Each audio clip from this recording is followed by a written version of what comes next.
कौरवों और पांडवों का जन्म, एक अद्भुत और रहस्यमयी कथा। नमस्कार दोस्तों, आज हम लेकर आए हैं महाभारत की एक ऐसी गहरी और रहस्यमयी कहानी। हस्तिनापुर, एक ऐसा राज्य जहां शक्ति, नीति, धर्म और भाग्य की गूंज हर दिशा में सुनाई देती थी। यही वह भूमि थी जहां से आगे चलकर महाभारत जैसा महान युद्ध जन्म लेने वाला था। लेकिन उस युद्ध की जड़ें बहुत गहरी थी। उनकी शुरुआत हुई कौरवों और पांडवों के जन्म से। राजा शांतनु से शुरू होती कहानी। हस्तिनापुर के राजा शांतनु एक महान और न्यायप्रिय शासक थे। उनके पुत्र भीष्म पितामह ने आजीवन ब्रह्मचर्य का व्रत लेकर अपने पिता के लिए सब कुछ त्याग दिया था। लेकिन भाग्य को कुछ और ही मंजूर था। शांतनु के बाद हस्तिनापुर का सिंहासन उनके पुत्र विचित्रवीर्य को मिला। लेकिन दुर्भाग्यवश वह कम उम्र में ही बिना संतान के मृत्यु को प्राप्त हो गए। अब राज्य का भविष्य अंधकार में था। तब सत्यवती ने अपने पहले पुत्र महर्षि वेदव्यास को बुलाया। उन्होंने नियोग प्रथा के तहत विचित्रवीर्य की पत्नियों अंबिका और अंबालिका से संतान उत्पन्न करने का निर्णय लिया। पहले अंबिका के पास व्यास गए। उनके तेजस्वी रूप को देखकर अंबिका ने डर के मारे अपनी आंखें बंद कर ली। परिणामस्वरूप उनका पुत्र जन्म से ही अंधा हुआ। यह थे धृतराष्ट्र। दूसरी बार अंबालिका के पास गए।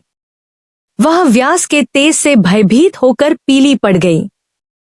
इस कारण उनका पुत्र कमजोर और बीमार पैदा हुआ। यह थे पांडु। तीसरी बार जब फिर से स्वस्थ संतान की आशा थी तो एक दासी को भेजा गया। वह निडर थी और उसने व्यास का सम्मान किया। उसके गर्भ से एक बुद्धिमान और धर्मनिष्ठ पुत्र का जन्म हुआ। यह थे विदुर। धृतराष्ट्र जन्म से अंधे थे, इसलिए उन्हें राजा नहीं बनाया गया। उनकी शादी गांधार देश की राजकुमारी गांधारी से हुई। गांधारी ने अपने पति के दुख को साझा करने के लिए अपनी आंखों पर पट्टी बांध ली। यह त्याग और प्रेम का अद्भुत उदाहरण था। पांडु को हस्तिनापुर का राजा बनाया गया। उनकी दो पत्नियां थीं, कुंती और माद्री। पांडु एक वीर और योग्य राजा थे, लेकिन एक दिन जंगल में शिकार करते समय उन्होंने एक ऋषि को गलती से मार दिया। मरते समय उस ऋषि ने पांडु को श्राप दिया, जब भी तुम अपनी पत्नी के साथ संबंध बनाओगे, उसी समय तुम्हारी मृत्यु हो जाएगी। यह श्राप पांडु के जीवन को बदल देने वाला था।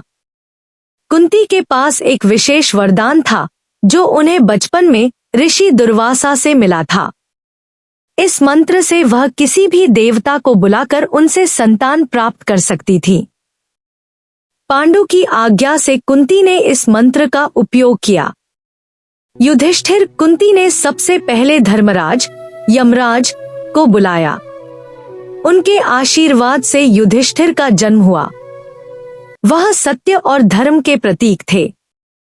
भीम, दूसरी बार कुंती ने वायुदेव को बुलाया। उनके पुत्र भीम अत्यंत शक्तिशाली और बलशाली थे।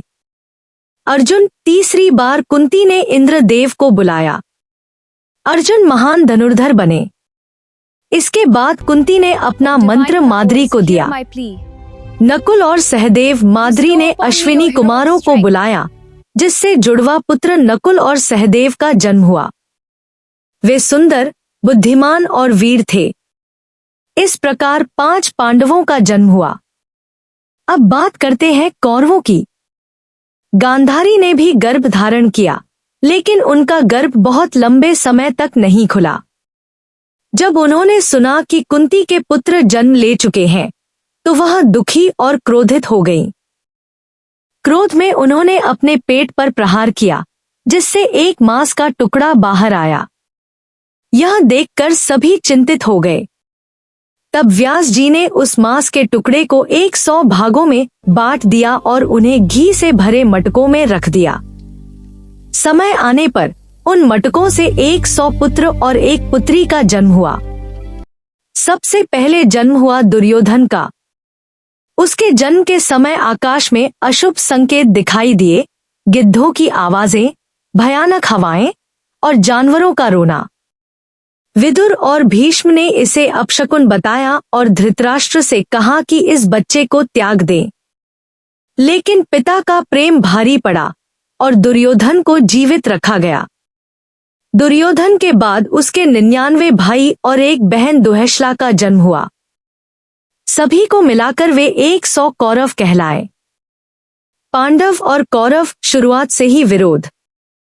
बचपन से ही पांडव और कौरव एक साथ बड़े हुए, लेकिन उनके स्वभाव बहुत अलग थे। पांडव धर्म, सच्चाई और विनम्रता के प्रतीक थे। कौरवों में, विशेषकर दुर्योधन में, ईर्ष्या और घमंड भरा था।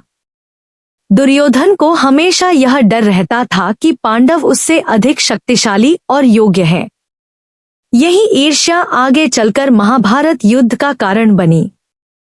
भीम बहुत ताकतवर थे और अक्सर खेल खेल में कौरवों को हरा देते थे। इससे दुर्योधन उनसे और भी नफरत करने लगा। एक बार दुर्योधन ने भीम को जहर देकर नदी में फेंक दिया, लेकिन भीम बच गए।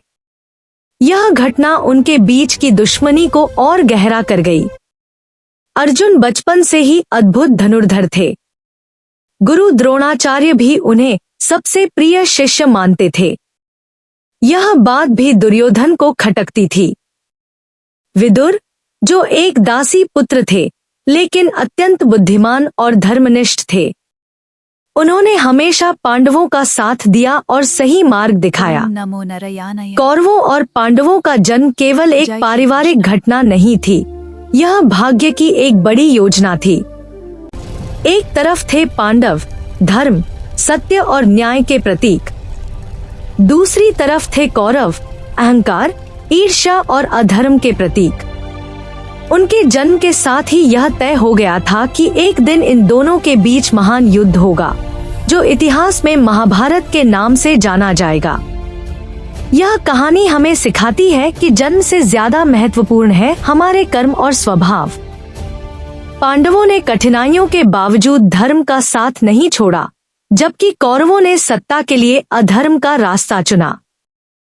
इसीलिए अंत में जीत हमेशा धर्म की ही होती है। अगर आपको ये कहानी पसंद आई तो लाइक, शेयर और सब्सक्राइब जरूर करें।